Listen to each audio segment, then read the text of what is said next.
Welcome to the Outer Realm with Michelle DeRoche and Amelia Pisano.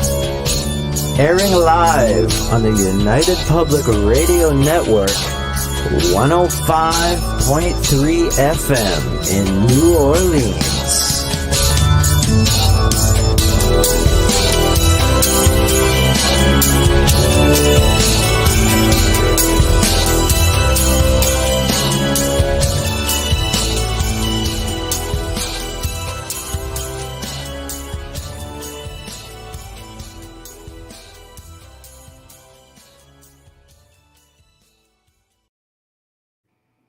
Good evening, everyone. Welcome to the Wednesday night segment of the Outer Realm.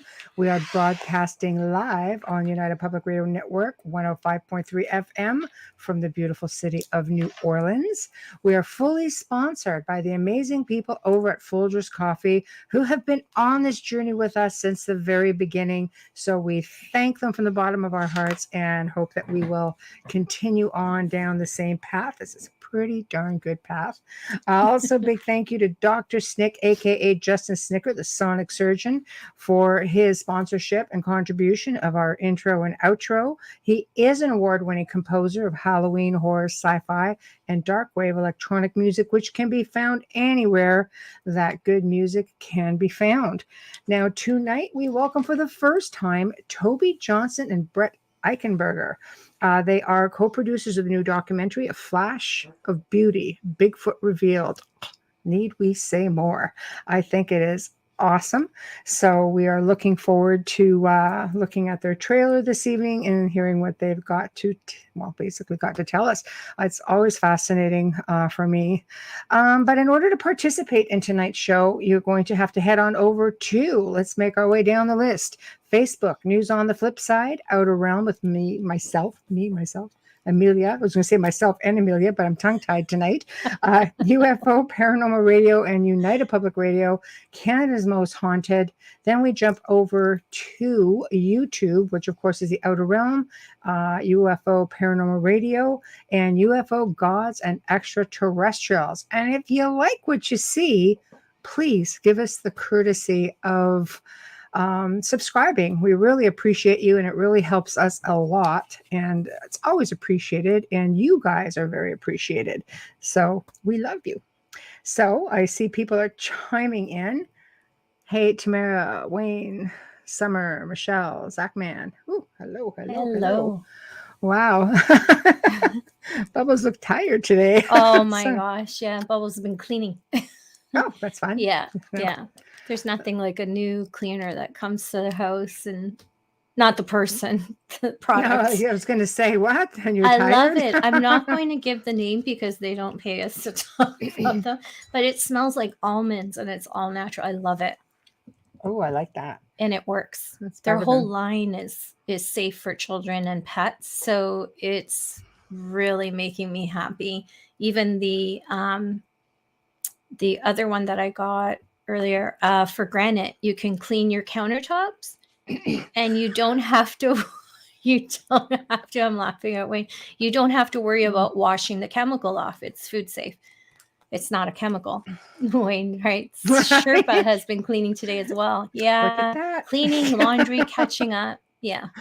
Sherpa as well. Well, it took me a good chunk of time to do my dining room. That's a lot of wood. But yeah. Tired all day. Yeah. You had an edible the night before. Yeah, you need to be able to sleep through those. So you have to make sure you're getting 8 to 10 hours or something like that, right? Isn't it like CBD? I think you need a sativa. Make sure it's a sativa. That will help you. A sativa helps you sleep. Gives you disease. Apparently. Hopefully I got the lingo right. Yeah, if I take CBD oil, I'm out cold for like hours. All right. Link sent off. So, hey, Rich. Hi, Rich. So do we want to just go over the bio just in case it kind of pop in real quick? I'm prepared. Yeah, I'm looking at Wayne's comment. That's why. Sanding, vacuuming, washing the floors with bad water. Okay. You might as well not wash the floors if it's that. It's like that. I just take straight vinegar when you have a problem. But tonight, the co-producers of the new documentary, A Flash of Beauty, Bigfoot Revealed, we are discussing the interviews from researchers and eyewitnesses with extraordinary stories and evidence, as well as historical accounts of Bigfoot and the significance within the indigenous culture. Please welcome to our show Tobe Johnson and Brett Eichenberger. As we wait. As we wait. There Yes, we go. but we got it out.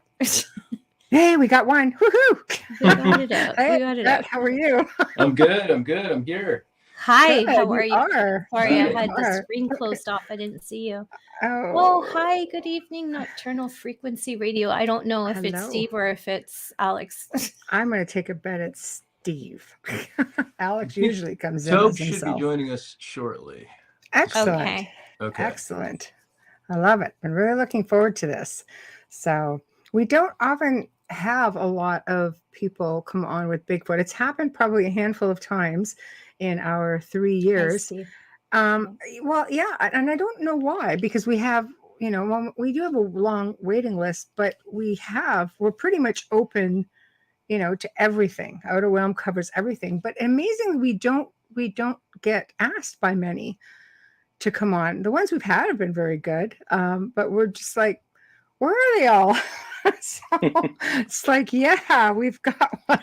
This is great. So it's really tough, I think, with things like, I think Bigfoot's probably the most popular of the cryptids, or are they cryptids?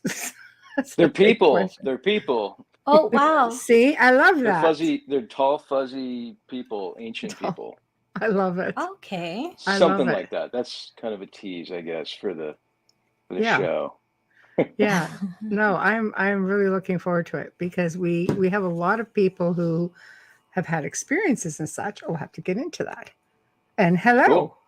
There's Tobe. There he is. Hi, welcome. Hello. Hi. Wow.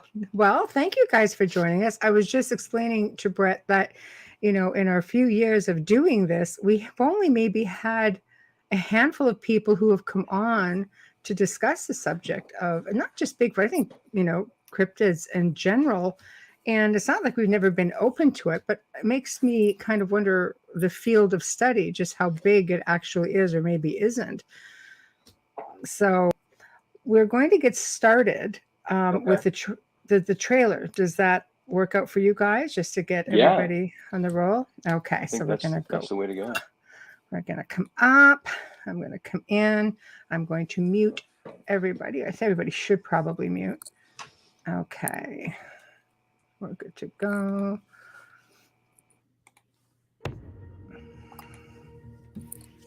I'm looking at this giant figure, huge, 8 feet tall, non-human gait.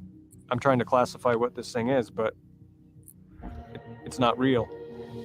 And I know what it is, but what it is not real. The arms of these things went well below their knees, unbelievably long arms. When I looked up, there was a young male looking at me. Something's going around my tent. It stops behind me, and then contact. We really tried to get pictures, but these things seem to outfox us. Something is leaving footprints. As you start utilizing the data and you start seeing the data tell the story, the whole story unfolds right before your eyes. The way it pulled its little one, its young behind it with its arm. I mean, I can't even put it in words. It was so unreal. Knowing about them, they seemed too intelligent for me to consider them as something you could go out and hunt like an animal. That is, whoa. So these were brought here. I had one client talk about how muscular it was and how broad its shoulders were and how it's just was in awe of this incredibly majestic creature. You will always have that with you. You will always remember that moment. When he was walking away, I called out to him, "You're the most beautiful creature in the world. Please don't go." I was that person. I did not believe. I just thought it was a myth. Open up your minds, because they're out there. Wow. I'm hooked. Thanks. I'm pretty speechless. That guy. Hold on. Where'd Oh. that go? Click stop sharing and something else comes I up. stupid me put my mute on and I never take it off because I'm an idiot, even though I do this twice a week. That was amazing. I want more. Thank you. It was really I well want done. more. Beautiful Yeah. image. My gosh, the video is just like superb. Really, really well done. So I guess how we're going to lead off here, I think the best way to do it would just be to say humble beginnings. How did this come about? Has this always been an interest? Whoever wants to start, you'll find we're very round table like, so let's Okay. go. Cool. So I'll start off and talk about the film, and then maybe Tobe can start talking about how he got into the world of Bigfoot and Sasquatch. Excellent. So the way that we got into it was we started out as narrative filmmakers, and we'd done a couple of films earlier on,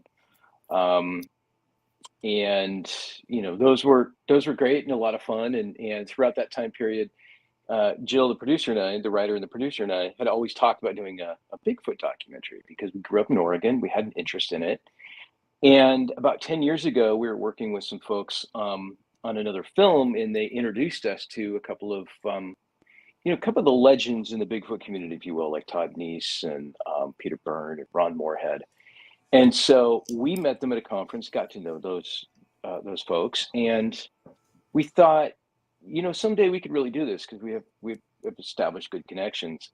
And so, long story short, when the pandemic hit, work slowed down, and we thought, you know what, now is the time to do this, to get out into the woods, away from everybody, and do a Bigfoot documentary. And so we thought we'd have it done in about 6 months, and it took about 2 years because one thing led to another, and we followed breadcrumbs, and we traveled the country, and we ended up getting it done. But backtracking a little bit, very, very early on, in fact, I think the first day of shooting, we met a man named Daryl Adams, who we were actually very interested in meeting. And as fate would have it, he was at this conference we were at. And Daryl and Tobe had a really, I don't even know how to describe it, an amazing thing going on down in Central Oregon. And we wanted to be involved in their story. And so, long story short, Daryl connected us with Tobe, and we immediately knew we needed to bring Tobe on as a co-producer. And I'll let Tobe take it from there. Please. Thanks, Brett. Brett, thanks. So this started about the mid-2000s. My son and I found what was either a hoaxed track or stage track of some kind in the middle of an icy trailhead near the town of Thurston, Oregon.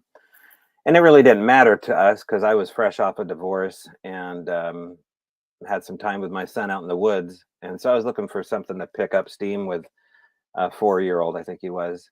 He actually found the track. It was about a 14-inch human-looking track in the mud headed into the Blackberry Rambles in a spot that was more or less known for juvenile delinquents that, wanted to smoke a little reefer and skip school. So I thought, well, they're probably making tracks out here too.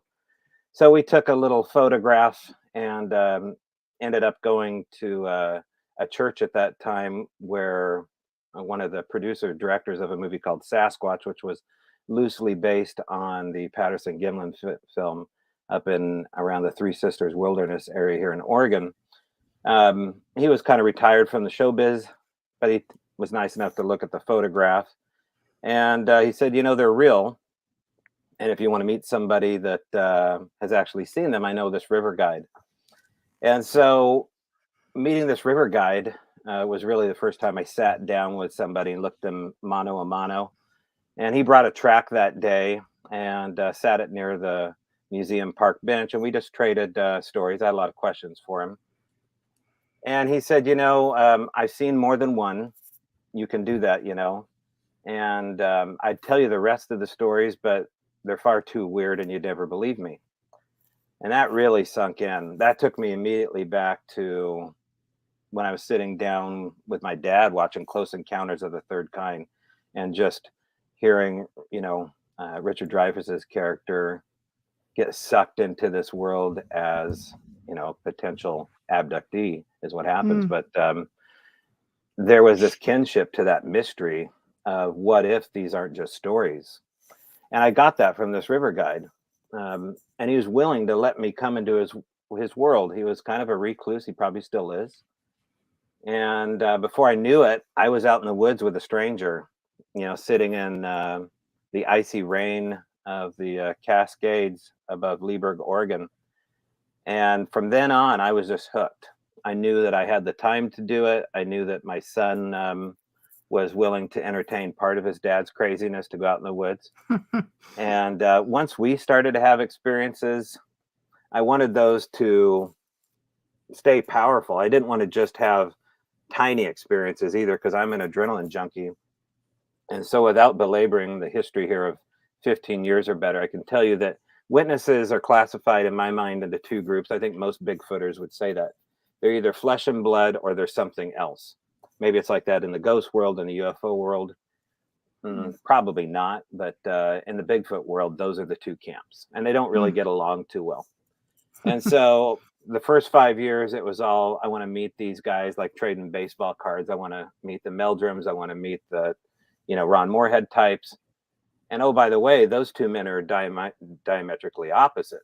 And I found myself going more towards the crazy side, towards the woo side, towards the paranormal side of Bigfoot. And the reason I did that is because I was getting results. And what I found is there's this classification of a witness that claims that they have these sightings multiple times. They quite literally have Bigfoot in their own backyard or in their property, or they know where to go where there's a clan or a family unit. And oh, by the way, as my friend Rich says, this is not a rare phenomena. These big feet are everywhere. And so I began to find that out by going to these private addresses and literally embedding myself into these strangers, these new family members, become my family, and waiting for the phenomena to present itself. And so around 2018, after, you know, looking into this since the mid 2000s, I find myself out in the Umpqua Wilderness in Cottage Grove, Oregon, at the mecca of not only Bigfoot extended experiencing with Daryl and Cindy Adams, who own this farm, but also this cluster effect of other strangeness that it's hard not to call it like a window area where all the phenomena comes in and coalesces around the Bigfoot phenomena. And so Brett saw a small documentary that we did on YouTube called The Alien Bigfoot Connection. And that's when we got involved. And I saw his work, and he saw how earnest we were. And that's how we got started. I think that's fantastic. My gosh, so many questions, because there's a lot of theories with respects to, like you made mention of the alien Bigfoot connection. There are some people that do believe, because they disappear so fast, that maybe they're coming in and out of portals. What are your thoughts on that? You mentioned it. I'm just rolling with it. Yeah. Answer. Take that one away, Tobe. Well, we try to save this for what's happening now, because they're filming part 2. So that's what that's about. Okay. But my book is called The Owl Moon Lab. That's what the name of this property was. And, you know, previous to that time, strange things had started to happen in the woods that were unexplainable. I mean, most people that look at Bigfoot look at it through the lens of understood science, Newtonian science. And they do that for a lot of reasons, mainly because of funding, which is something I didn't figure out till, you know, about 5 years ago. That's the most important thing to a scientist, to keep the money coming in. And fringe science just doesn't do that, not yet. And so, but most people that believe in that kind of science, accepted science, will talk about strange things like disappearing tracks. That's a pretty common one. And I've been around extended experiencers properties and had them confront me on that. And we're talking about tracks, single lines of tracks coming in almost on a tightrope, which is how most people, I believe, that Sasquatch ambulate. They walk about a 4 or 5 foot gait in between each step, left and right, about a size 14.5 to 15-inch barefooted track. And then they'll suddenly disappear in a snowdrift as though they've just been swept away by the blowing snow and floated into the breeze. So that works out for a little bit of time. But then when you talk to witnesses, say, no, I saw the thing disappear. It went away untraditional. It went away in a portal. It went away in a flash. It went away in all sorts of crazy methods. So those are the kind of things that I'd heard about. And those are the kind of things that we're familiar with in Cottage Grove. So that's, that's why this story has to be layered in between 2 chapters, because you can't just come to people and tell them that this stuff actually, disappears in front of your eyes like that. I agree. Especially when you have a lot of, the orb sightings that come in and around wherever you seem to find these beings. So, they are all over the world. They all have different names, but different species, because we're all individuals, right? We're the human race, but we're all very different, come from different walks of life. Is it the same with these guys? It's the same. Yeah. I think it's exactly the same. And, although we don't have photos and video of different species, I think that some of the stuff that's out there, and in fact, some of the stuff that we feature in our film, have a little bit of variation. We certainly know that they're different colors. There's the skunk ape in Florida, which has been described as being a little bit different. There's a famous photo of a skunk ape. If you just type in skunk ape on in Google, you'll see it, and it's kind of got more of an ape look to it. Although they have been described as similar as to the ones you'd see in the Pacific Northwest. There's some in the Midwest that have kind of a jaw that kind of comes out, and they have lower canines that stick up a little bit. The ones in Alaska have been described as being a little bit different. So yeah, I think that's entirely possible. I've heard, and we talk about this a little bit in the documentary, how they have, every color from brown to red to black to gray to, if you want to talk about the Yeti, white. People have even seen white ones here. A couple of guys that we interviewed, Chad and Austin, they described theirs as being cinnamon colored. So yeah, they're all different shapes and sizes.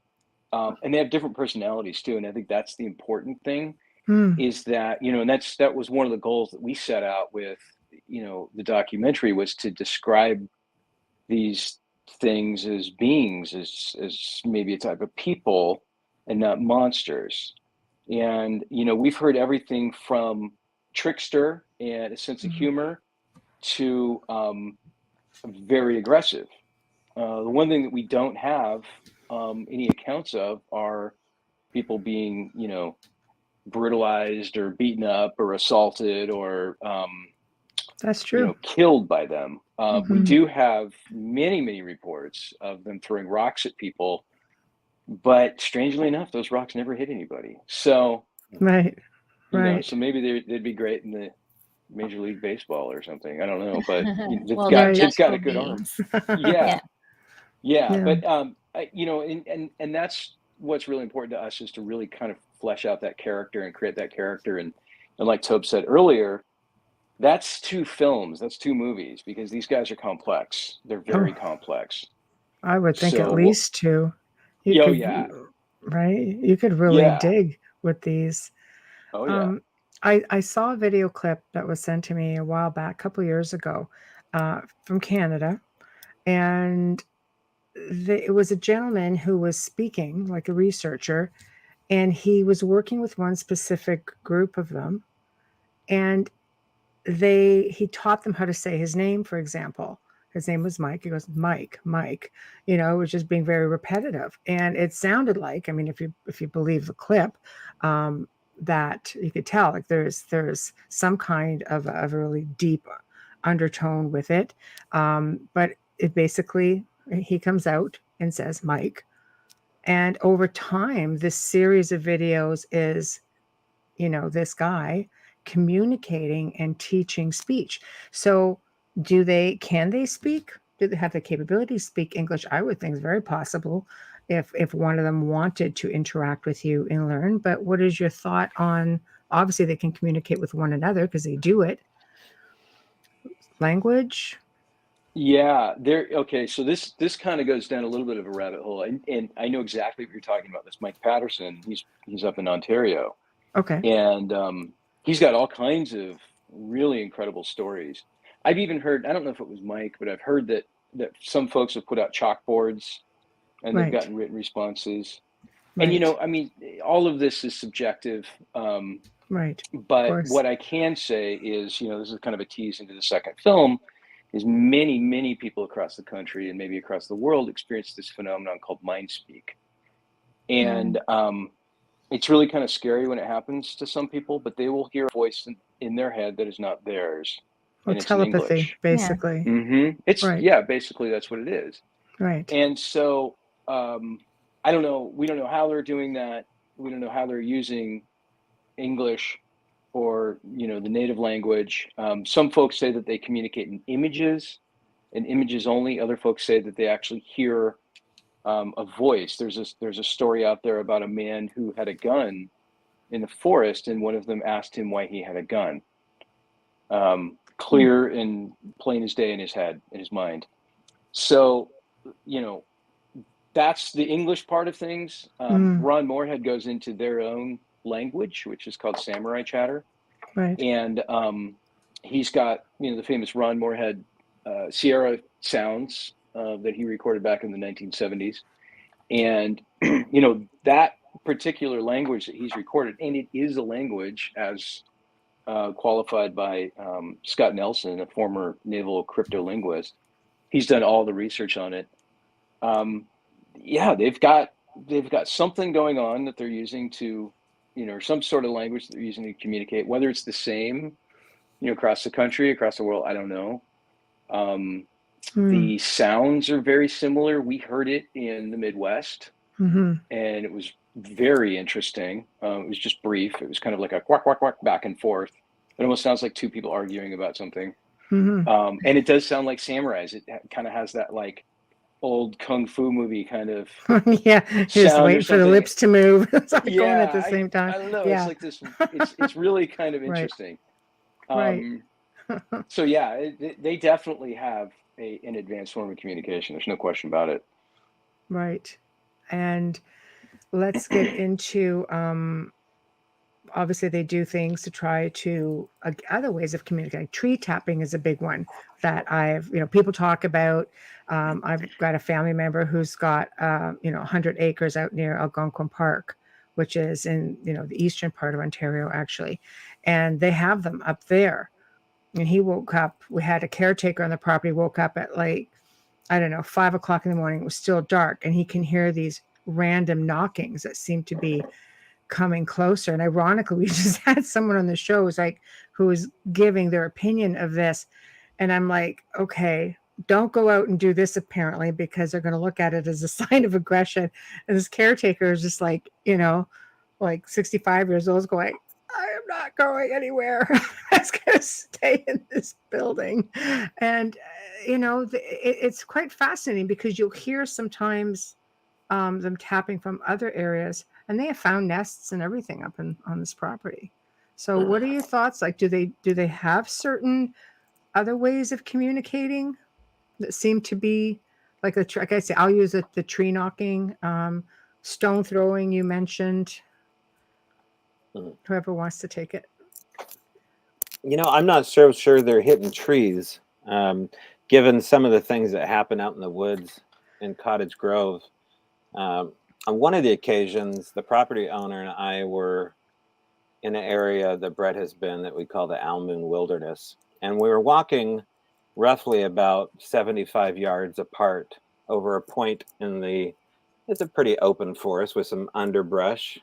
But we're just outside of eye contact, and there was a ridge between us. And as we walked down the slope between us, almost exactly between us, was 3 sharp, loud wood knocks. And it sounded like a Louisville slugger hitting the side of a tree. That's exactly what it sounded like. Very crisp, very loud, and between us. So there was nobody else there. I don't imagine that there was even a Bigfoot standing there with a tree limb hitting the side of a tree.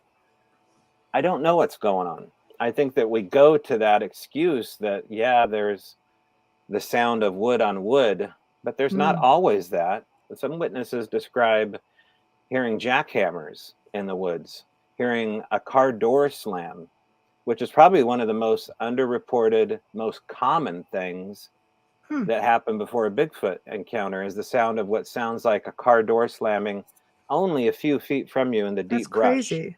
So you hear the projecting sound? I don't know. When you have a sighting directly after one of these strange sounds, it makes you wonder exactly what's happening, because one of the things that we chronicled, and Brett probably heard us talk about nauseam, is the sound of clicking, or the sound of booms, the sound of knocks. And they weren't exactly classified into an order of, hitting wood or hitting the metal shop on the property or hitting the ground.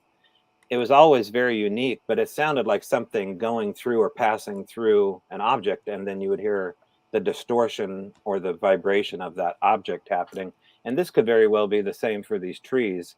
It's not really a traditional answer that I'm looking into, that what makes those sounds. Maybe they do just hit trees once in a while, but I think it's a little more crazy than that. I think something else is happening here that, was probably uncomfortable for a lot of people to talk about. Amelia, can you get that? Yeah, got it. Hi, Adriana. Is that maybe a portal opening, the sounds? I was That just crack? about to say that. Just about to say that. Yeah. We're communicating through telepathy to the Telepathically. audience right now. That's it.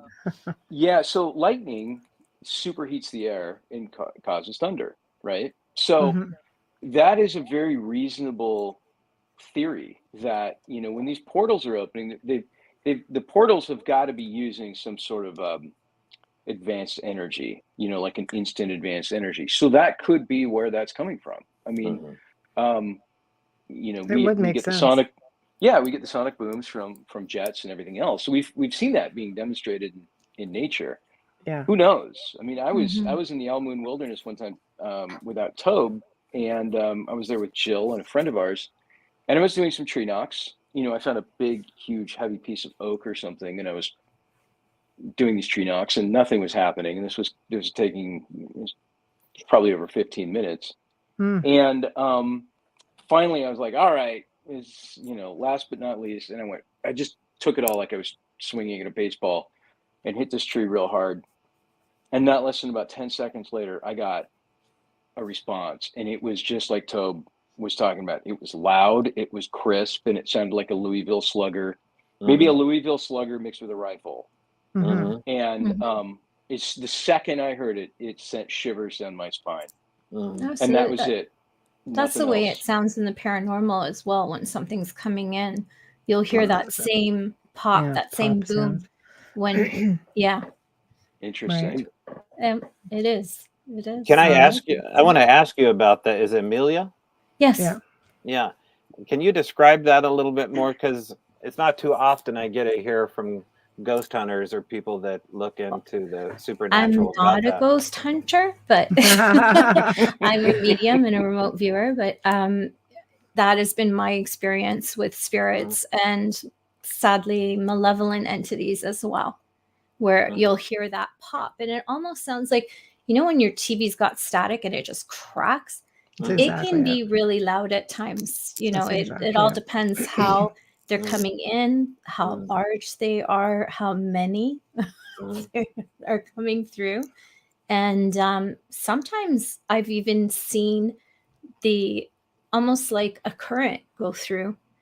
That's about right. The middle of the room. Yeah. We've had people see a flash of light, and it's confusing because people who are into ufology will claim that it's ET, and then the paranormal side, they have issues too. We all do in this field, but then the paranormal side will say, well, no, it's not ET. It's, it's demonic, or it's a spirit coming through from the other side. But regardless, something is using that energy to manifest a portal and come through. No, we've had people say that when they hear these popping sounds, sometimes it'll even sound like a bit like it's tearing. But if you were to look, let's say if it was a dark room and you see all these little sparkles, like little sparklers, there's been reports of people saying when they're hearing that sound, they're seeing like little sparkler lights. Yeah, like shocks. When you get a shock on your finger, it's the same kind of Exactly thing, like and you'll that. see that twinkle. And then other times they could see the atmosphere looks like it's distorting a little bit. So it would look almost like a heat wave coming in off a sidewalk on a really hot day. It just looks a little bit distorted. So those are all the different types of things that, I've spent 2 decades doing it, and that's pretty much the norm with what they say. So it's just like Adrienne, glittering in the air. It's Glittering, yeah. Yeah, that's probably the best way to explain it. Yeah, and these last are I people looked, there from, aren't any lightning bugs inside the house. So these are all people from different walks of life who describe the same sounds and seeing the same thing at the same time as they're hearing these sounds. So when a witness has a sighting, it's profound, as though they've had a spiritual experience. Now, they haven't necessarily seen the supernatural happen when they've seen Bigfoot. Most of these things are roadside crossings that last less than 5 seconds in the dark. And yet in this film, these people are transformed. It's not like seeing, a silverback gorilla. It's not like seeing, something crazy like an endangered species of some kind. They see something that basically tells them that the rest of the world is a lie. That's kind of what happens to them.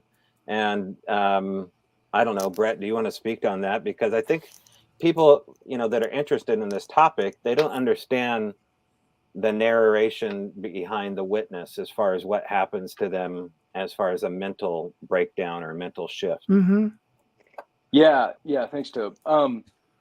We really want to try and put the audience in these witnesses' shoes as much as possible, and that's so difficult to do. The best way that we knew how to do it was to have folks talk directly to the camera, and we feel like that immediately establishes a bond with the audience. And the audience can begin to trust them, and they can look into their eyes, and they can see that these people have been, like Tobe said, profoundly affected by what they've seen. The only way I really know how to describe it is if, and this may not be applicable to some folks out there, but, I remember when I saw my first bear in the wild, or my first whale, or something in nature that was extraordinary. And, and those types of sightings and stuff, you kind of build yourself up to. A fox, the first time I saw a fox or a wolf or whatever, you have a buzz, it's an adrenaline hit, especially when you're close to something like that. And you remember it and you think about it over the course of a few days. Same thing with a UFO or whatever. This experience of seeing a Sasquatch is multiplied 100 times, 1,000 times for people. And it's also like, if we wanted to go a little bit darker, there's folks out there that have witnessed something traumatic, a serious accident or something. And it's something that it imprints on you, basically. It imprints, exactly. Yes. It's really seared into your brain. And for a lot of people from that day forth, they might do things differently in their life. They might drive slower, for instance, or always stay on the sidewalk or whatever. And so we're dealing with the same kind of a thing. And for a lot of folks, that turns into a post-traumatic stress disorder. Yeah. It turns into a trauma that keeps them, as lifelong avid hunters, as people who hunt with family members, going back generations, these folks won't go into the woods anymore. And these are big, big hunters. They're strong men and women. They're comfortable in rural environments. These are folks that would sleep under the stars at night. They're not really afraid of anything in the wild, and they carry protection with them. And when they see something that's so big and so strong and so muscular, you can't be armed enough, you know, for these folks. So that to me really says a lot about what these people have seen. And when I hear an eyewitness account like that, I don't question it. I don't question it because, you know, coming from the narrative side of filmmaking, it's really hard to get a professional actor to pull off a performance like that, let Actions alone. speak louder than words, don't they? Yeah, yeah, In many, and you can many see it. ways. You can Yes. see the hand shaking. You can see the lip quivering. You can see the eyes watering. So, you know, there's no question in my mind that these people are not mistaking a bear. They're not mistaking a guy in a suit. You know, You're either so going to be terrified or you're going to be in awe. We had Yeah. Captain Paul Watson on the show from the Sea Shepherd Foundation, and he said, you know, the very first time, like nothing really shook him. He goes, the very first time I had a whale come close to the boat, and I looked into that whale's eye. He goes, it's something that you never, ever, ever forget, and it changes you. So I think basically what you're saying is like these events, they change you somehow. It's one of those things that will come through into your next life. You know, Yeah. it just leaves that imprint in time and on your soul. That, and you nailed it right on the head, Michelle. Eyes are the windows to the soul. Yep. And we have an eyewitness, Mark Parker, who made eye contact with one. And, Wow. you know, we all know that when you look into the eyes of something with intelligence, you're looking at that soul. And Mark was scared to death after his sighting. You know, so I mean, like literally frozen in fear, petrified. And many of the folks that have had these experiences where they haven't made that eye contact, or they've you know, they've done a hand gesture. You know, there's a famous case of a guy that was being mocked by one that Tobe can elaborate on. You're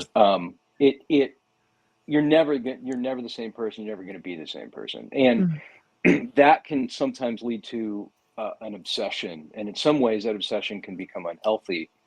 To try and, you know, either see that again for therapy, or you turn it into something else that you know, a different kind of obsession. And how many people do you feel, because, you know, all these people you've interviewed, how many people do you think hold back? Because you look at the Patterson film, that thing was, they've never debunked it. And, you know, they got ridiculed for that. How many people don't talk because they don't want to, you know, like I've seen an interview, you know, with one gentleman who was affiliated with that tape. And he goes, oh, I was just told repeatedly, we were just fakers. This was just fake. All of this was fake. A lot of people don't want to come forward for that reason. Yeah. We're trying to change that. And but that's part of the reason. The other part too is it changes everything once you start holding that story to be something that you want to talk about. If you bring that story home and start telling your father-in-law, telling your wife, telling your kids, telling your bosses what you saw, and you don't care about the ridicule, now you're in a different category to where you're an outcast. You've made a decision that you're going to change your life and have a whole new set of values to where you live outside of this box. And that's exactly what happened to Roy Neary in Close Encounters of the Third Kind. He left his family. He goes off on this wild mission to Devil's Tower and then hops inside the craft. Bigfooters are no difference. A lot of guys that hang out at these conferences are all like me. They've chased after this, you know, giant dirt monkey for a long time, out there looking for more than proof, looking to have some kind of experience with them, and they've given up a lot in order to do it. And it is tantamount to an obsessive nature in order to understand how to nurture these experiences. But, you know, people ask me if I would have to do it over again. Well, I probably wouldn't change anything. I probably would have done it tactically different and looked into these extended experiencers so I could get closer sooner. But once you find out that, you know, the matrix is real and that you can take the red pill and you can actually experience the impossible, then the rest of the world is kind of boring. I agree. Yeah, it's like that in the paranormal as well. Everything's Yeah. connected. Everything's Yeah. connected, right? But you girls, I mean, you ladies probably feel the same way, given what you do. I mean, don't you find that you have a subsect of friends that know the lingo, they know your worldview, they know how to fit into what you're doing, and then there was your old world before you got into this. I mean, so there's probably a discussion to be had like that. Would you ladies do it over? Yes, because I worked in missing children and I helped bring a lot of children home. So for me, I wouldn't give that up for anything. No. I don't care who I lost along the way. That is much more important and more valuable to me than anything. I worked crime for years before I got into the paranormal side. And I wouldn't give it up, and I haven't. I still do it when I need to, and I still have cases, but I lost a lot of friends along the way. I didn't say anything about what I did till I was in my 40s. So I lost a lot of friends, especially devout Catholics. They dropped like flies. You know, oh, think you just it is what it is. you get past it prioritize, right? after. Yeah. Well, you can't do the work, and especially with missing kids. I tell this to every medium. We talked about this last week too, that if you're going to get into that work, you have to give up your time. I was on call 24/7. You don't go to it when you feel like it. You know, if they're going to a medium, you're usually their last hope. So That's true. yeah, so you give up a lot of social time. Sorry, Michelle. Oh no, it's fine. You know, the paranormal is just, it's a breed of its own. You know, like I'm fortunate after 2 decades, I'm versed in pretty much. I made a point. I always say you're a student. You know, so I'm versed in many things, but it all comes down to, for me, just to helping people, whether they have something going on in their lives or in their home or not. Something is leading them to think that they are, and that's where you have to step in and use, you know, logic and whatever it takes, just to help them, empower them. Really, they'll figure it out. It's a lot of it is mindset. You just need to know that they're not alone. And I think you can attribute that to any field, because, you know, when I work, you know, with people with respect to ufology, it's the same idea. I have to say, every now and then, the whole Bigfoot thing will rear its head. You know, we have people who've seen them. I have people who've sent me pictures of what they think is Bigfoot or what they think are dogmen. You know, you sort of get involved in, I like to say it's more the supernatural more than anything. It's paranormal. It's just one very small aspect, I think, of otherworldly. You know, like I'm probably more of a history nerd more than anything else, and spend a lot of time, you know, doing that and making associations. So I don't know. I think you just have to have your hand in everything. You have to be knowledgeable in everything, because everything connects really in one form or another. Can I just say something? You are so humble, Michelle. When you talk about assisting everyone, she's extremely humble because she gives up every minute of her free time for that. What you don't see, and I think a lot of people see that, because I see it, not just because we're close and we work together, but I'm sure a lot of people see this. You have maintained your strength through all those years of working on the dark side. Oh, thank you. You haven't, but it's true. It's absolutely true. You have been able to be strong and not fall into that. See, Adriana agrees with me, of course. But definitely, because I think a lot of people who get into this field where you're helping others with demonic attachments and malevolent entities and so on do fall prey to that darkness. Yeah, or So I think so. Lot of, yeah, but maybe magic that's stuff. Something that darkness sometimes are aliens. You know, the Christians think one thing, the ufologists think another thing. That's another just like show. dealing with Bigfoot. Could be an alien, could be real live, like, you know, like you may have mentioned earlier, could be real live, living, breathing entity. Is that Not the even entity, Neanderthal human, like- theory, or is that something else? I'm green when it comes to Bigfoot.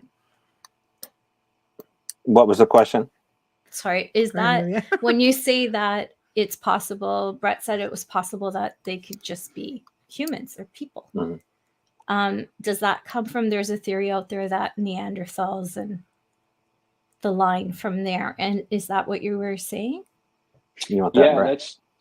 that's that goes back to more of the aper side of thing, and like we talked about earlier, the Bigfoot community is kind of divided into two halves, and the scientists that are researching Bigfoot, Sasquatch, like Dr. Meldrum, for instance, you know, their theory is that it's a relic hominid. You know, it's something that could potentially date back to the gigantic Pithecus blackie, which was a large ape that was discovered in China. And even though they only have, I think, just the jawbone, right, Tobe? They don't even have the full skeleton of it, but they somehow, with just a piece of jawbone, were able to figure out this thing was like an old-fashioned Bigfoot, if you will, you know, 8 to 10 feet tall, so on and so forth. But, you know, and anthropologists have talked about the missing link for a long time. I think that's starting to close a little bit with some recent discoveries in the last few years, but who knows? You know, I mean, Bigfoot could be a relic hominid of some sort. In the Bible, for instance, there is all kinds of talk about giants. The whole giant thing is a whole nother show. You know, Oh, I mean, yes. there's been giants discovered. You know, North America. Lovelock Cave is a great example of that. Probably the most famous example of that. So. Who knows? Who knows? I mean, there certainly is a possibility that they are just flesh and blood. They don't go into different dimensions, and they have, you know, supernatural abilities. You know, talk about Brett. yeah. Talk about Marcia's work. We don't really talk about her much, but that kind of goes into what you're talking about. Yeah, and you might be able to cover that just a little bit more, but I can touch on it.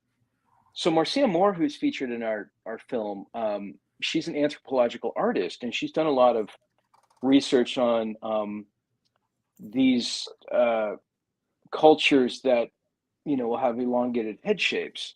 And there you go. There's one of the models she's made.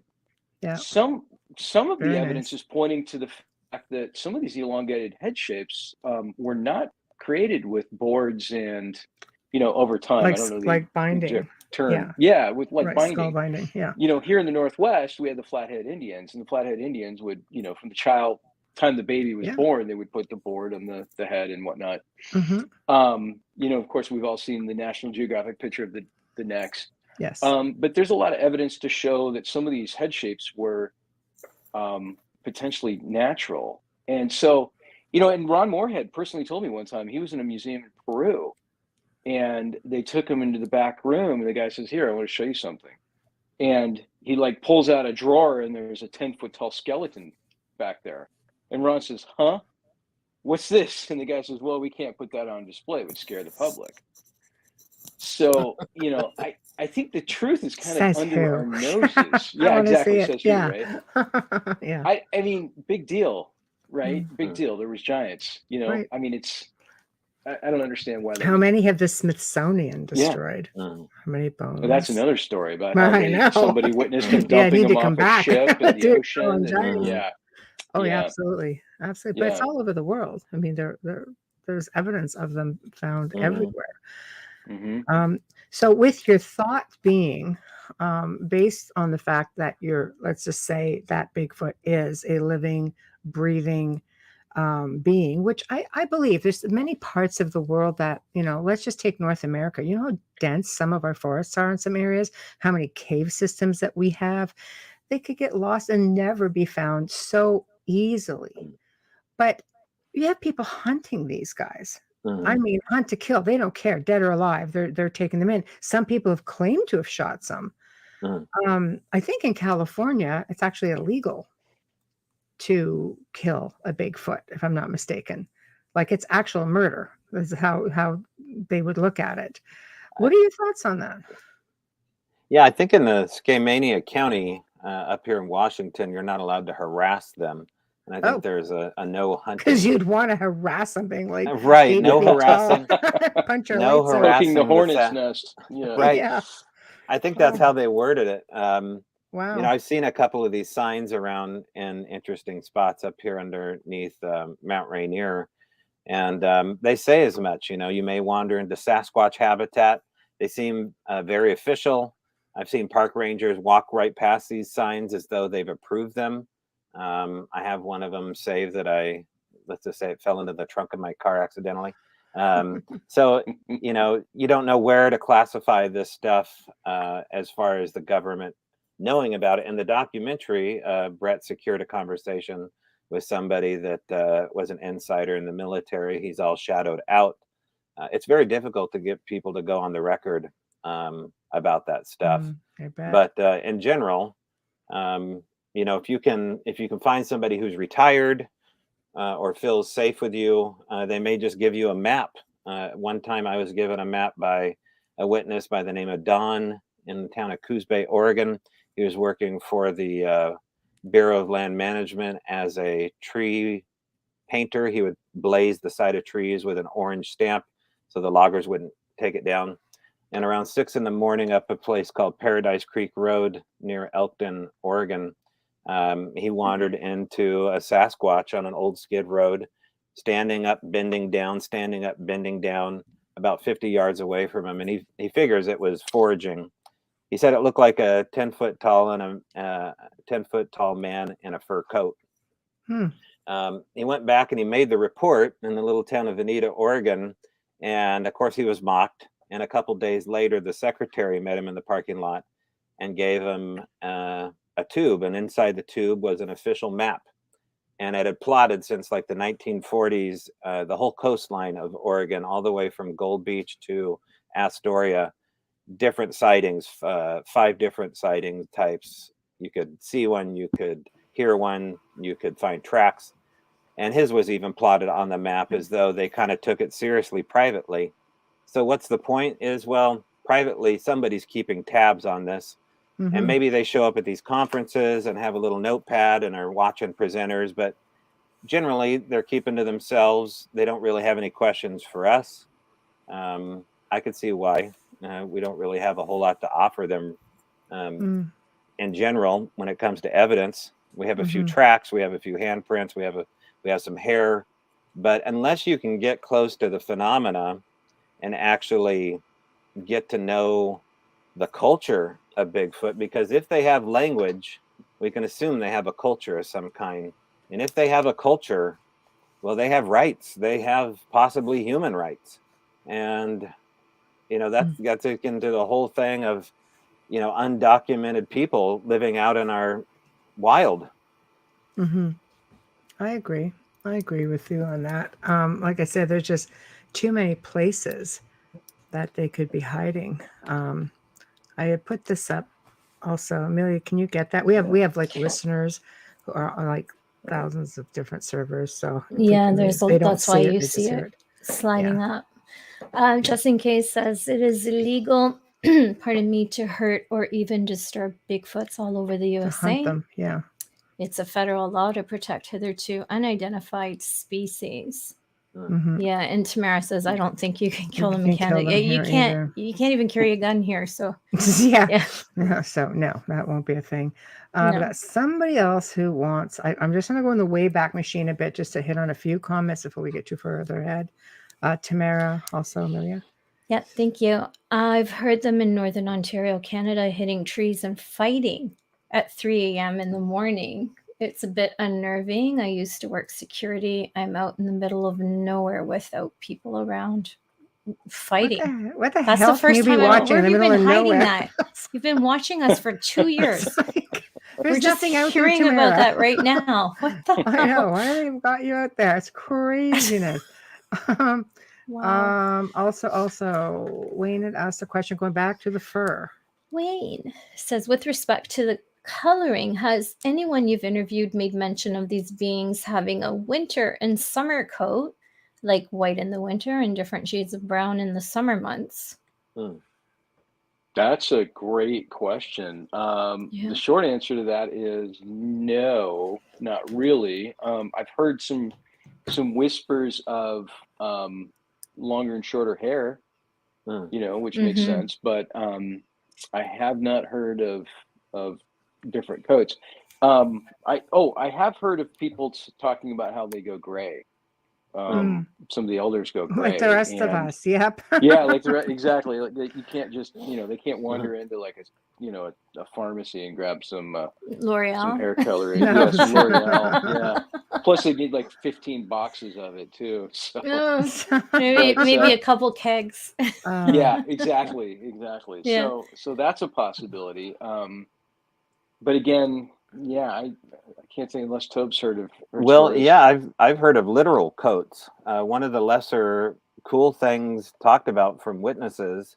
You don't hear it much these days. I don't think that's because it's not happening. I think it's still happening. But Bigfoot's in coats, Bigfoot's in hats, Bigfoot's carrying a backpack. I'm gonna start crocheting come on, beanies really? for That's Bigfoot. just Bigfoot's dragging fantastic. a sleeping bag. Absolutely. I mean, part of the gifting process. Yeah, Bigfoot's in a fedora. I've heard that one. Oh, that is just too cool. I want in on that. Even dogmen smoking cigars in trench coats in Skinwalker Ranch. So, I mean, it gets wild real quick if you allow it. But here's the deal. Right. If we're talking about a group of people and they're able to wander into the dump, like we talk about in the movie, and they find a garbage bag full of old clothes that were supposed to go to Goodwill, they may take those clothes. Part of what happened to us is something that we call gifts of significance, where if you talk about something, that object will appear in a random place specifically for you based upon what you just spoke about. We chronicled that for over a year and a half. But Bigfooters will talk about that, outside of the woo. They'll talk about getting clothing of some kind, either a small shoe, usually with a muddy patina, as though it's been found in the river or something like that. But then you get the occasional person that said, no, the Bigfoot had on, a red plaid shirt. It was ripped out like the Hulk, and only part of it was fitting the arm, which would make sense if you're talking about something watching humanity, sitting maybe from a distance at a campground. Emulating, maybe. Yeah. That's interesting. That is the first for me. I'm going to start crocheting beanies. I like that. Okay. Beanies for Bigfoot. There you go. Yeah.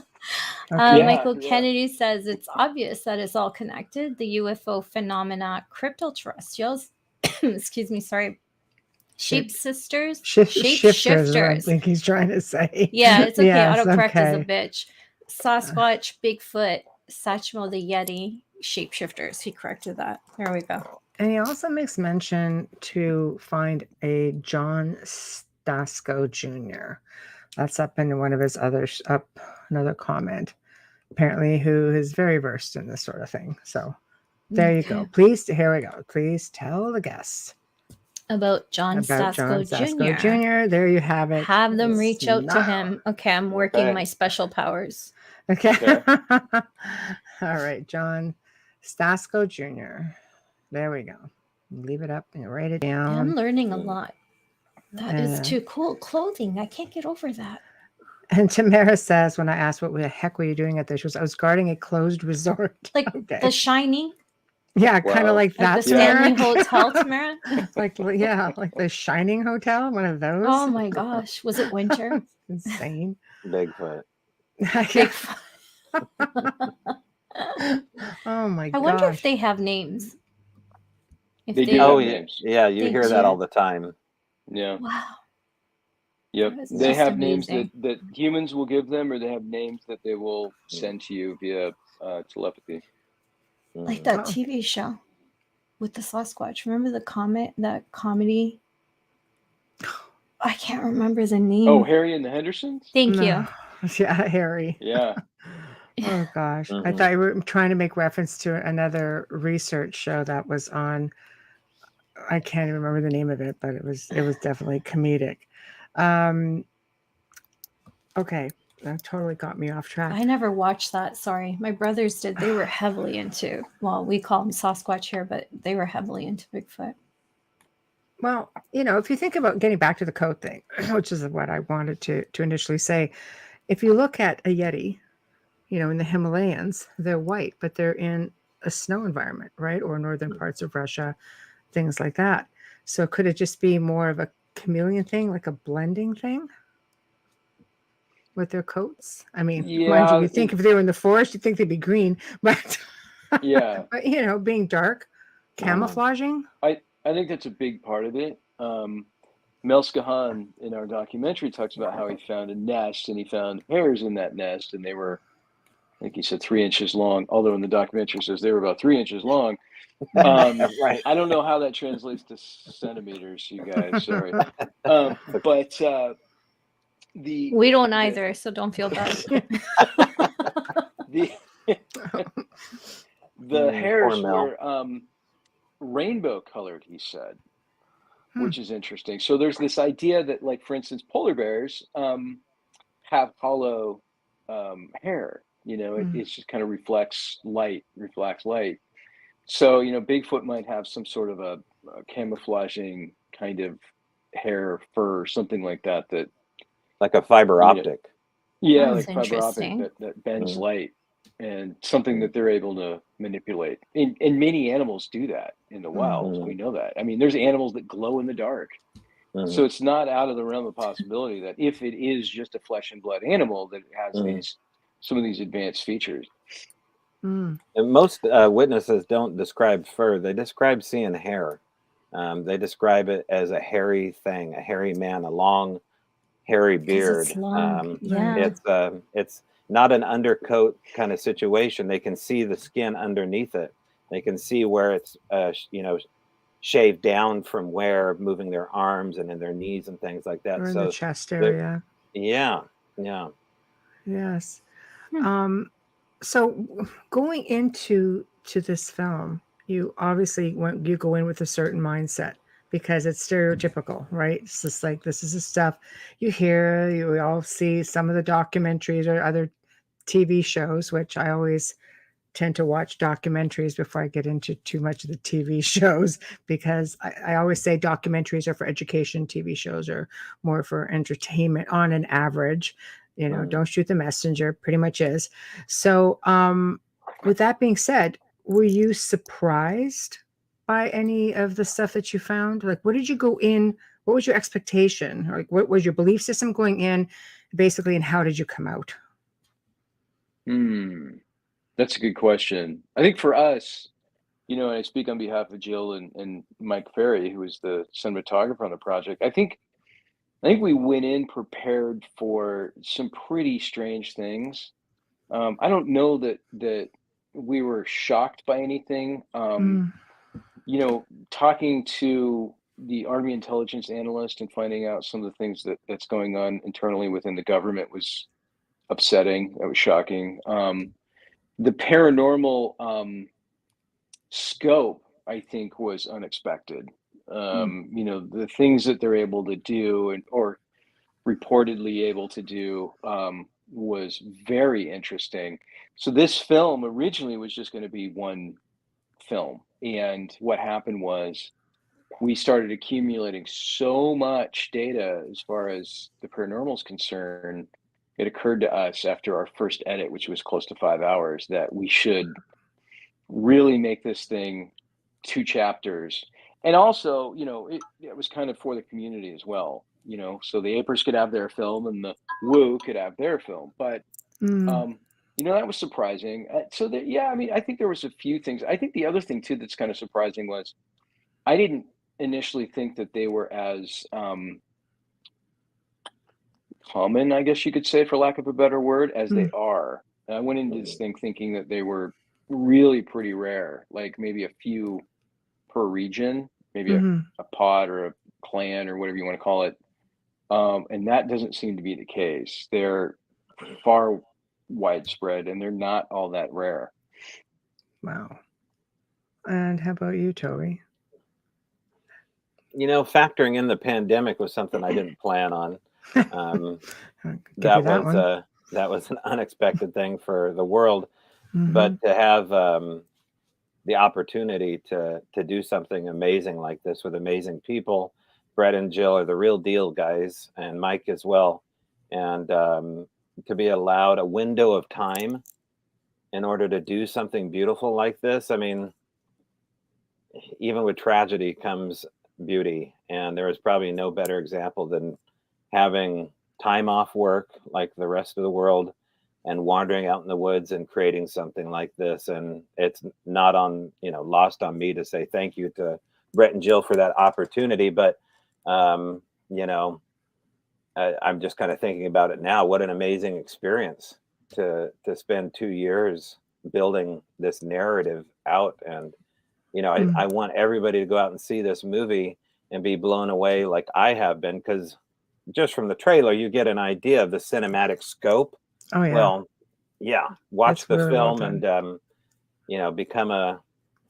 don't even become a believer. Like, we interview a guy in here who's just, I wish he could have got more camera time, but you got to sit around a campfire with a guy named Henry Franzoni. And Henry was the one that taught me that if you want to see Sasquatch, all you got to do is go to the crazy place names. He wrote a whole book about it. And all you do is go on a map and just find crazy place names near creeks, most likely, or near prairies, on hillsides, places named after like Spirit Lake, or Scary Mountain, or Baboon Creek, or Skookum Meadow, things like that. That's And interesting. that's where you go camping, and that's where you're going. Amelia and Michelle are going to go together and have an experience out in the woods. No, I'll go camp summer. anywhere for stuff. I'm fearless. Oh yeah, I always say I'm either fearless or I'm just a meathead, because I'll just do it. I'm fearless, but I just don't like camping. Yes. I'm Well, prissy. you guys can go glamping then, or you can just go for the evening, do a night sit. There's like still that's what I mosquitoes. suggest with a lot of people. I'm really prissy. I like the hotels. I'm bad. Oh no.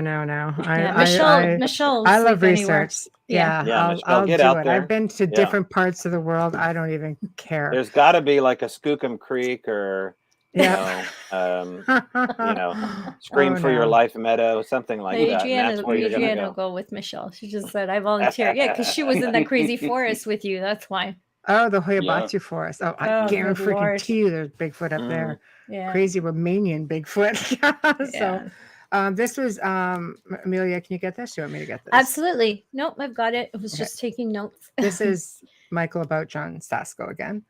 Yep, Michael Kennedy, John Stasko Jr. has documented instance where 20 people and 4 cops saw a Bigfoot on a tall power tower for over 2 hours. That's in a report. He has many more with multiple people documented. Wow, this man, is he in the perfect place at the perfect time?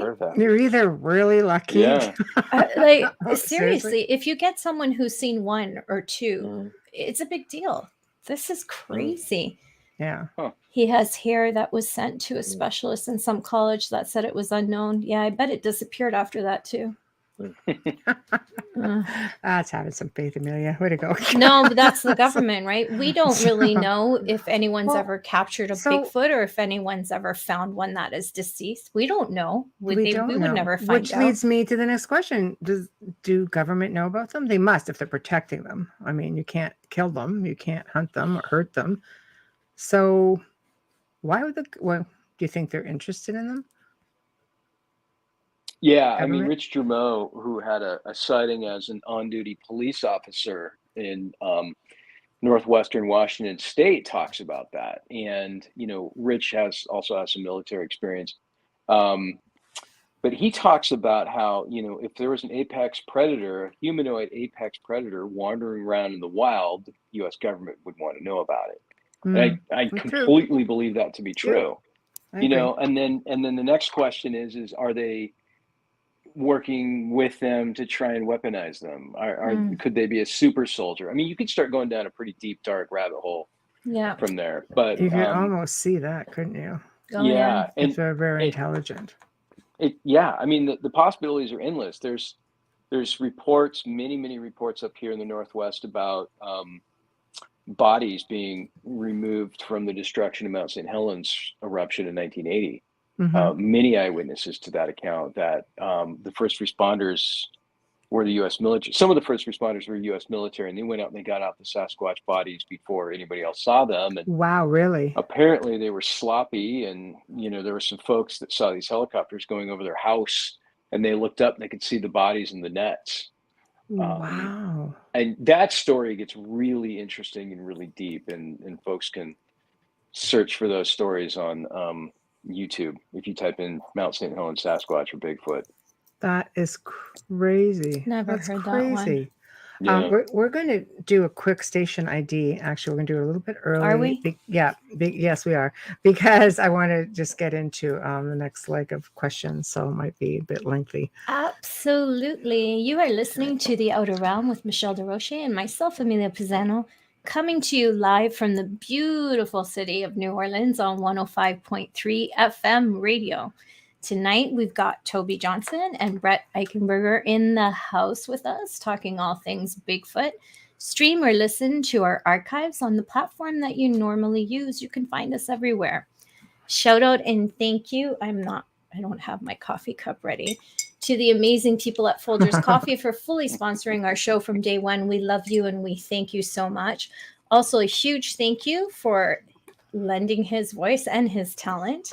Award-winning composer, Dr. Snick, the sonic surgeon, Justin Snicker, for our intro and outro. You can find his music on Amazon and Bandcamp, and find him on Facebook and Instagram. Check him out. You can find and listen to his music there as well. He's got his little demos on there and his little clips of the incredible music that he creates. All right. Thank you. Folgers, yes, Michael. I guess I want to get into, you have all eyewitness accounts, people, all walks of life. I know in the field of, let's say, ufology, we can go back thousands of years. And we find that the ancients were very willing to coexist with what they call their friends from the stars. They would emulate them. They would put petroglyphs everywhere. This was a thing. We didn't fear them. Somewhere along the line, we get into modern times, probably in the last 100 years, and all of a sudden they're the enemy. How is it with, Bigfoot? You have the North American Indians who revered them, right? For the most part, they revered them. There was a healthy respect for them. They understood them. They don't seem to be as fearful. When I look at interviews with the indigenous people, like all over the world, they don't seem to have a fear of them the way most people do. Whoever wants it. Yeah, I'll touch on that a little bit. Okay. I don't think there's a fear at all in many tribes across North America. I think it's a cultural respect. Mm-hmm. And I know that, the tribes that we feature from the Northwest, from, British Columbia on down to Oregon, they thought of them as another tribe in the forest. And, there's some stories and anecdotes of them trading salmon and doing things. There's also stories of the Bigfoot playing pranks on them. And I think there was an old article, I think it was in the Seattle Times or something in the 1920s, that talked about how they were kind of viciously humorous, if you will, but they would play these tricks. They would kidnap little kids from the village, and then they'd have to go rescue them from a mountaintop or something. Which that goes down a whole nother realm with, David Pilates and his research on missing 411. Yeah, I was going to say. Who David Pilates was also a Bigfoot researcher as well in his early days. So, yeah, I think that many of the tribes, as we feature in our film, have totems where a totem's the most important part of the totem is the bottom of the totem, and they'll or story poles, as some cultures call it. And a lot of those totems will have a Sasquatch at the bottom. There are many tribes that have them in their dances and in their ceremonies. There's a tribe, I believe, on Vancouver Island that thinks that they may have mixed DNA with a Sasquatch. Now that would be interesting. Yeah. I mean, there are some rumors. I was told a story about I think it was Todd Neese that told me a story about how there was a hybrid Sasquatch man up in like Alberta or something who Europe too, like Russian areas as well. Yes. Yeah, there was a woman in Russia. It's more of a famous story. I think there might even be a photo of her. Yeah, there is. So yeah, there's some interesting stuff out there. Now we're kind of going off a ledge here, but yeah, to answer your question, there's definitely respect. We've spent time with a tribe in the Midwest that has had them in their culture, and has worked with them for, hundreds of years. They told us a story that was almost unbelievable about how there was during the time of World War II, most of the men went off to the war and the women were left to fend for themselves in the Midwest of, the United States, just like Canada. There's brutal winters. And Mm-hmm. these women would come out of their cabins and find chopped or broken pieces of firewood, set next to Wow. their cabin. So, there are Wow. stories of this kindness, this generosity, this humanity that we've Mhm. come across, regardless of whether it's native cultures or just ordinary humans. Mhm. Right. Um, yeah, I've read all kinds of stories where people on their properties will just leave fruit out for, Bigfoot to come in and collect, and the Bigfoot will come back with pine cones, and they reciprocate. So, do you guys think that? Do we fear them? Do people have to fear them? Do you think? I'm Tobe? of the mind the same as you, Brett. Absolutely. So, go ahead. Yeah. I think it's a healthy respect for individuals, the same way that you would have if you walk down an alleyway. You don't know who you're going to meet that day. And because I think there's something else going on here with how they enter into our world, those doors allow other things to come through. And I don't know how to close one of those doors once they're open. I don't, maybe I have permission to do it. Maybe I have the power to do it. I'm just kind of crazy enough to see who comes through those doors. And I don't think it's always Bigfoot. So you may be surprised what you're going to get. As Forrest Gump says, it's a box of chocolates when you're dealing with Bigfoot. But Exactly. the Native Exactly. Americans revered this phenomena so greatly. One of the stories I tell is about a oral traditionalist from the Kalapuya tribe, a gal by the name of Esther Stutzman, lives down here in Yoncalla, Oregon. And I wanted to put a group of Bigfooters together at a community college back in 2010, and she was one of them. But they take that subject so seriously. They're also rumored to be some of the last headbinders and longheads up through the Pacific Northwest as well. I actually had to wait 6 months to ask her because it was the wrong season to talk about Bigfoot. So, here I am putting on an event. It's going to be in such and such date, but because of the weighty subject I'd bring on hand, she took a good 6 months to think about it, and then to come to, I believe it was the spring season, in order for me to bring it up. So there's a whole different protocol when you're getting to know First Nations people. Just in general, there's a different protocol. But then when you get into what's going on with Sasquatch, there's a million different. I don't know. I mean, I understand that they have a respect for Bigfoot, but there's also a million different excuses about what Bigfoot really is. Maybe they're a hairy brother, but maybe they're, according to some, the Tonaqua is a cannibal woman that throws children in her basket. So, I mean, that's not like the something you want to Krampus hang thing. out with. Yes, exactly. Yes. Yeah. Yeah. So where does that come from? Because that's a cross-pollination issue, just like, when you started getting into Sasquatch, you also have to look at the other traditions of what are trolls, these big giants that live under bridges and things like that. So if you dig back far enough, you're going to look up to the Sistine Chapel and you're going to start seeing images of Sasquatch as well. Yeah, it's true. How many bits of folklore have crisscrossed through different cultures? But realistically, when you think about it, like I think of Krampus, I think it could easily be a Bigfoot. Same with big trolls. I mean, people truly believe that all of these beings exist. It's just through time. The fish that was this big that ended up, is this big because it's oral history, right? It changes, even though it's pretty general and it should stay the same. I'm sure it gets added to as it makes its way down through generations. So basically, where do you go from here with this? Because you can't just do something like this and research it to the point, like it's one of those things that you almost have to keep going with, because until, like, it's not like we just have, I mean, some people do claim, there's a guy in the US who claims he does have a Bigfoot. I tend to laugh. I mean, I laugh. I shouldn't, but maybe I do, because it just seems a little bit far-fetched to me that you would have a Bigfoot in your freezer. But I was just going to say that. Is that the one in his freezer? He's on YouTube. No, this is the guy that carts out, like, right.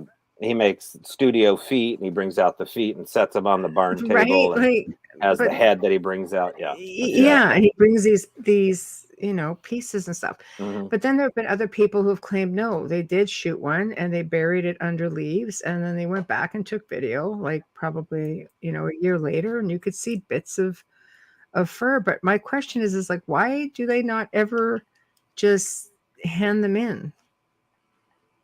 Like, the world wants to know. I mean, if you actually have one, or you actually shot one, well, mind you, I guess the federal law says you shouldn't. You could get yourself, it's pretty much murder. So that might answer my own question. But, where do you go from there? Because if you don't have it, if you don't have a body, how can you come up with something remotely close to being definitive, if there's such a thing? I mean, if it's about proof, it's a conversation to have. But if it's about experience, it's a different conversation, because now you're dealing in the world of moving into the identity, the relationship of it all without the proof. And the proof is, I get it. Like, I go out with cameras, I go out with digital recorders, but you kind of have to get in the frame of mind, and maybe Brett can speak on this too, as a filmmaker, is you have to be in the frame of mind that you're creating an album, kind of a strange family album of a new friend, and your relationship growing. If you look at your phone as being able to seduce and capture evidence, like I say, they know that's coming, either through telepathy or whatever they're doing. Their intuition is so great that they predict your motives. And that's something you hear all the time in the supernatural world, is that they know your intent. Whatever is happening here knows your intent. And I'll hand that off to Brett. Yeah, that's a really interesting point, and you can kind of get into the the conversation about time and the constraints of time, and how do they know you're coming? This kind of gets into that realm of remote viewing and telepathy. It's like, the second you pull up to the trailhead and you get out of your car, do they just hone in on you and start monitoring you and just kind of know what you're doing? How do they understand what a camera does? If they're living out in the woods. I don't know. I mean, I kind of look at it like, my own personal view is, it's almost like, it's like Mars. Okay. So we've seen Mars, we've taken pictures of Mars, we've sent spacecrafts to Mars. We don't have a single Mars rock in our possession that we've brought back from Mars. No one's touched Mars. No one's landed on Mars. We know Mars is there, but for all intents and purposes, humans are Mars experiencers, or Venus experiencers, or whatever, And the further out in the universe we get, the more distance things are, and the less we know about them. And Bigfoot, I think, to me anyways, is kind of similar to that, because I mean, I don't need to be convinced, and sometimes it's me doing the laughing at skeptics, because if you really start looking at the loads and loads of evidence, first and foremost, the eyewitness accounts from credible folks out there is enough to convict if this was a trial, in my opinion. But there are experiencers out there that know the truth, and they may number in the hundreds of thousands. And I get it. I get why science wants a body. I get why, people, if they do have a body, they hold back. If you're the person that has that body, if you kill one, you manage to bring one home in the back of your pickup truck, all hell is going to break loose. Oh, yes. You are going to be known for the rest of your life as the man or the woman that discovered Bigfoot. And there are ramifications to that. It's like the guy that goes and buys a Powerball ticket or a lottery ticket every Saturday for 20 years, and he finally wins. And then he starts, getting phone calls from third cousins, wanting a loan. Yeah. And then he thinks to himself, Yeah. why did I even buy this thing? I want my life back. Mhm. So the ramifications of if a Bigfoot were to be discovered in a small mountain town in Oregon or Washington or British Columbia or what have you, people from all over the world would descend upon that town to see Mhm. where the Bigfoot came from or meet the man that shot it or whatever. So the publicity would just be out of sight. I mean, there's no question that when they're finally discovered, if you will, to modern science, that it will be one of the biggest discoveries in human history. Mhm. So that's the side of things I don't think a lot of people are talking about. They're just saying, "Oh, show me a picture, bring me a body," and moving on to the next thing. Mhm. It will be sensational. It will be sensational, and many people won't care. Many Mhm. people won't care, and eventually we'll grow accustomed to it. It's kind of like what's happening with UFOs to a certain extent. So Mhm. it's Yeah. deep. It's deep. Yeah. Well, that's what Michael says. One example, Amelia. Yep, thank you. It's like ET bodies. They are very similarly almost impossible to collect. I appreciate your comment. I don't think I agree with that because I think there's a lot of ET bodies and there's a lot of beings I agree. underground and in yeah, I don't necessarily agree with that. Yeah, they just try to hide it. Yeah. That's all. Yeah, absolutely. Tamara says Scott Carpenter already did DNA study on Bigfoot and wrote a book on it. I can speak on that. Good. Scott Carpenter, I believe, is a part of the Melba Ketchum study, which was really spearheaded by Rich Germeau, who's in the documentary, this ex-cop that we've been talking about. And the Melba Ketchum study says a lot of data. A lot of the data was shot down by traditional scientists. But the main thing that happens with Bigfooters and DNA is that it always comes back contaminated by humans. Mm. And in particular, contaminated on the male side. So as far as the Ketchum study, the bullet points are is that they can recognize the female DNA, but they cannot recognize the male side of the DNA. That's and so interesting. why is that? And I think that's what science needs to prepare to answer. You may have more UFO questions when you get to these Bigfoot answers. I think you might. Yeah, I believe that. I think a lot of people lean that way as well, just because you do see these orbs of light. There are stories of them just disappearing, footsteps stop, gone. In the middle of like nowhere, so where they go. I find that absolutely fascinating. But there's also that aspect where I think people, and when you're getting into ufology, paranormal, I always say otherworldly. I do prefer that term. I think we forget sometimes that these are beings. They bleed as well. We're dimensional beings, technically speaking, with different levels or, dimensions within our one space. So we fall into that as well. And if someone comes along and shoots you, it's going to end your life. So even if they are a dimensional being, it doesn't make them any less real. I guess it takes us back to the question that we had at the beginning of the show. Can they jump time? I don't know, but I think let's say they can't, whenever they do what they do, let's say that they can do all these spectacular things that we're guessing they can do.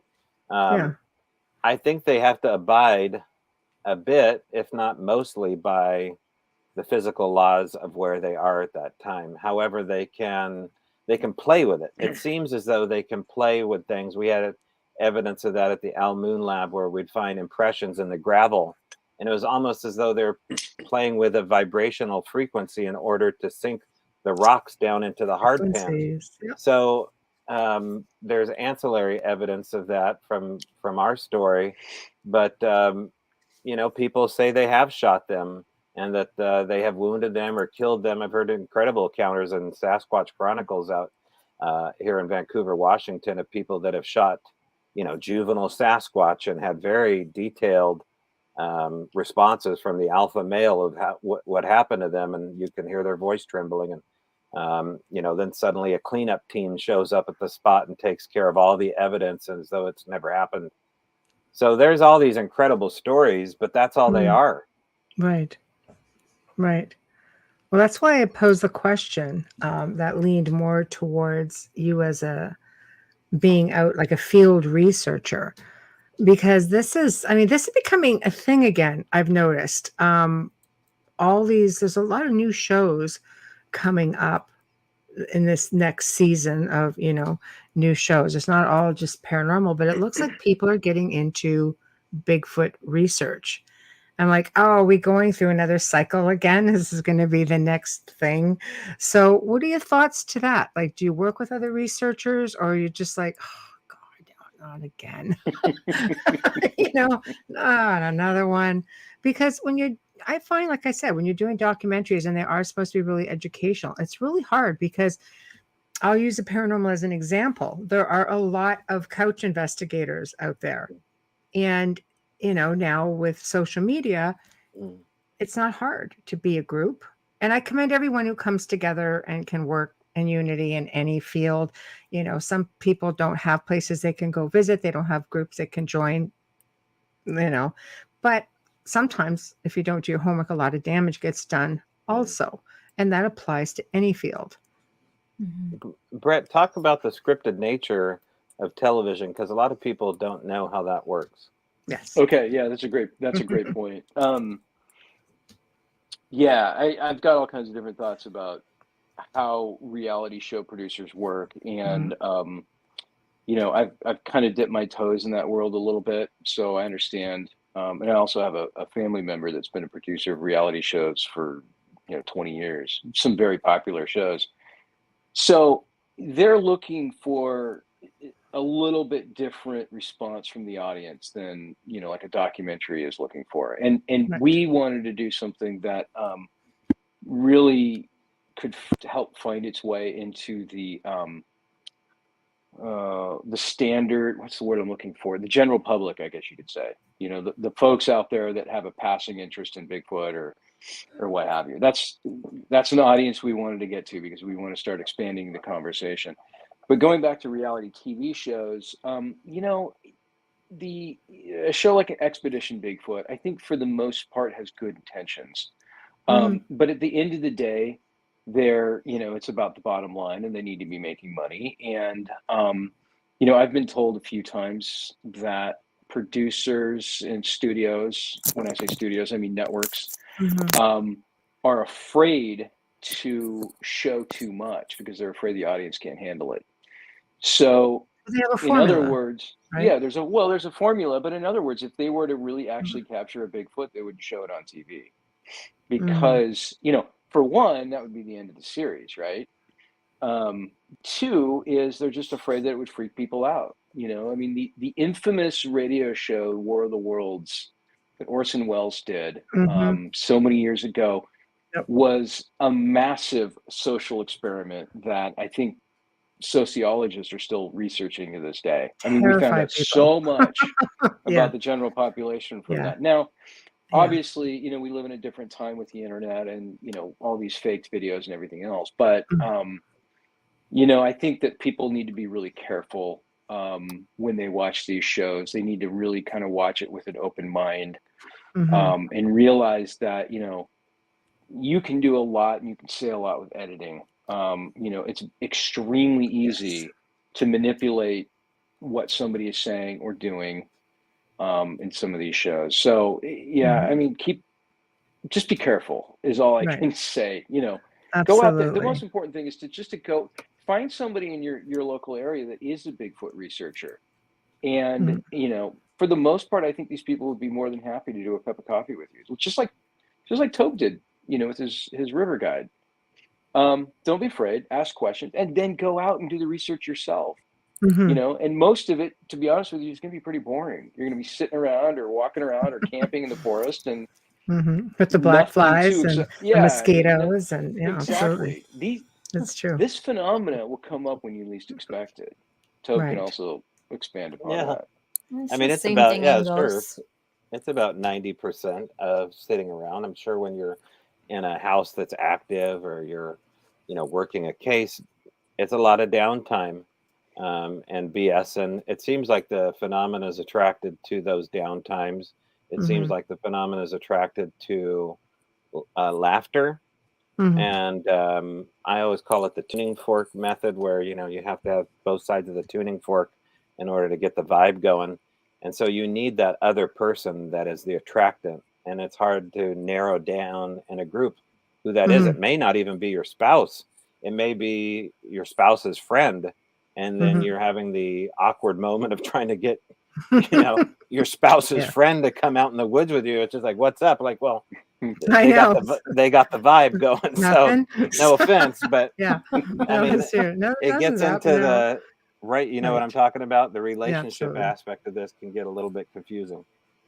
No, I agree. It is the same in research. I find that I have gotten more things happening just by sitting down and speaking with the homeowners and not doing anything. They they just sort of get curious, and like you play back recordings and you got like a boatload of stuff because everybody's got something to say. Doesn't really matter which side of the veil you're on, apparently. Right. But I think it would be like that as well, even with this type of research, because they're just as curious about you as you are about them. How many stories do you hear where people are in their tents and they're just down for the night, and they've got things rustling around, going through the coolers or going through bags, and just watching the tent? And I think they are curious, and I do believe that they are telepathic. Therefore, they know exactly why you're there. I think I tend to get more concerned about people who really delve deep into these TV shows. Like, well, I'm going to go out and I'm going to get a group and we're going to go out and do this. And I always say, educate yourself. Never stop learning. Learn one new thing every day for something that you're interested in, because it could ultimately save your life. You can't just go traipsing around the woods at nights. That's another misconception. It's the same thing in the field of the paranormal. It doesn't just happen at night, people. It's 24/7. A lot of sightings happen during the day. Yeah. Right? So Absolutely. They do the night thing just for the effect on the shows. They're not really. No, but people go out at night too and use your cool equipment. Put on my night goggles. Okay. Yeah. I have my own equipment, so. So that's something else I don't understand. You're sitting there and you're with one of the shows we were just talking about. They got big flashlights out, and if I want to be found, it's the last place I gravitate to is that crazy flashlight. Is that just, again, a show effect, or when do you go in really thinking, I'm going to use like a FLIR, I'm going to use like night vision goggles, and I'm trying to just blend in a little bit and not like So they have to prove it scientifically, because otherwise your best tool would be bringing in a medium. Yeah. Well, they did bring in a remote viewer. Funny that.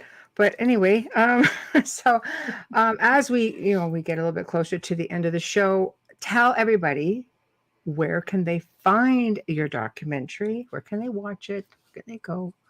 Okay. Well, we are on Amazon.com. You can rent it on YouTube. I have Amazon. You can. It's on iTunes. I think I actually think it might not be on Amazon in Canada. I think it might only be on YouTube. Of course it's not. In Canada. That's okay. I have both accounts. Me too. Yeah. And I'm just going to YouTube belly and it because I can. Right. Voodoo. I don't know if you guys have Voodoo up there, but VUDU. Hulu? No, Michelle. Do we? No Hulu. Not No yet. Hulu. No. Voodoo. Voodoo, no. Hulu, yes. Voodoo.com. Hulu we have. Hulu's Vimeo is another one that is out there. Nothing a good IP and Google Play. Fix. Yeah, exactly. Oops, did I say that out loud? Well, she lives on the border, Brett, so she can pick up anything. I'm a little bit further away. Okay. Okay, so there are options, basically. Many options. Yeah. Okay. Yeah, it's not hard to find. Okay, iTunes and how can is great. Everybody has that. And how can everybody find you guys? If they have a story they want to share, or if they have questions for you. Probably the best way to find at least us, the Bigfoot documentary folks, is bigfootdoc.com. And Okay. it's just like it sounds, BigfootDoc.com. And I just want to clarify that we are not Bigfoot doctors. It is a Bigfoot documentary. Right. To throw that out there, that was a bad joke. Anyways, but there's a I loved contact it. page. It was great. Yeah. Thanks. I have a lot of It's getting a podiatry little questions. punchy around here. But yeah, Tough you crowd. can just contact us through the page. We have a Facebook page too, a Flashy Beauty Bigfoot Revealed on Facebook. Come Okay. find us, like our page. And if you like our page, you're gonna be seeing a lot more. We'll have some special features coming up here soon. You can stay kind of in touch with us as we start working on the sequel, which we've already started on. So Okay, that was my next question. yeah, So part we've 2 got some is more. So part 2 should be coming out next year. okay. I would say probably within the next 8 to 12 months. So you guys going to come back on the show and talk about that? Yeah, absolutely. Okay. So you let me know when that's coming up because we book at least that. So okay. Yeah. So if you know for sure, and you give us some notice, we could put you in like even just before the release or something. Cool. Yeah. Because we have millions of people who actually listen. So nice. Who knew? Who knew? Yeah, we were like, what? Really? Yeah. So we're also nominated for a People's Choice Award, second year. Yeah, wow. I know, we're quite surprised. Wow. So you have basically what that does is it brings, other people to listen to the show, maybe who've never heard of the show before, and because they go check out all the nominees and things like that. So you'll have extra people listening to this interview, and we hope that it takes them to your documentary. I certainly am going to go and watch it, and it was really great having you guys on. It was actually really nice to delve into this a little bit without a lot of the stereotypical things that we all hear. Very interesting. Thank you so much. Both yes. of you. You're welcome. Thank you for having us. Oh, really our pleasure. We look forward to the next one. Appreciate it. Take care. Have a great night. Chop. Thank you. You too. Thank you. Good night. Thank you, guys. Bye-bye. Good night. Bye-bye. Good night. Oh gosh, well that was awesome, and that went just way too quick. The guys were great, and I'm looking forward to seeing this. I'm actually going to watch it this weekend. So we obviously have come to the end of another amazing segment. I thoroughly enjoyed this segment. It was such a wealth of information. The guys are so laid back. It made it that much more fun. So big thank you to Tobe and Brett for joining us tonight. Big thank you to Folgers Coffee for sponsoring us tonight and every night. And from what I understand, they are, I guess they've signed on for another year, so we love you too. And thank you, Dr. Snick, aka Justin Snicker, for also being a sponsor. So please remember, guys, wherever you're listening to the show, if you make your way over to YouTube and you like the show, whether it's our Outer Realm page on YouTube or International Public Radio, UFO Paranormal Radio, UFO Gods, Extraterrestrials, Outer Realm, please subscribe. It really does help us, and we appreciate you all for doing it. So thank you. Also, if you want to drop us a line, please do so at the Outer Realm contact@gmail.com. Again, the Outer Realm contact@gmail.com. Tomorrow night, we're bringing back Sean Williamson and Wayne Murphy, and they're going to be discussing their discovery in Wisconsin, which is the Knights Templar here in North America. And let me tell you something. There's stuff, obviously, they're going to be able to say. There's going to be things that they're not going to be able to say. They are watched pretty closely by a certain TV show, not to name names, right? And very known for their wood. I'll leave it there. And I know, but it's a thing. But who are, they're also very interested in this find. So we have to be very careful. But it will be history changing. And there's so many things because we sit behind the scenes. We know what's been found so far. We know the research that's been done so far. And all I have to say is, holy crap, it's going to be mind-blowing when it comes out. So I don't know how much you're going to be able to say, but I do know that they're going to come up and they're really going to make this pretty pretty darn cool. So I'm really looking forward to it. So if you have any questions, just might want to go in, because this is actually going to be a pre-record. So maybe just go into under their banner, like right now, and put some questions in there, because we will check it out and we can ask them. So until then, behave yourselves tomorrow night. We will be in chat. We will be able to put up your comments, and the guys get to go back and watch it after that, which is great. And they do. And I've gotten a lot of compliments on the fact that they have so many people interested. A lot of our guests are really, really grateful for that. Wayne might even be there while the show is on, because he's still on this side of the world. He It's is. Sean. He is. Exactly. So everybody, good night. Have a wonderful evening, and we'll see you tomorrow night.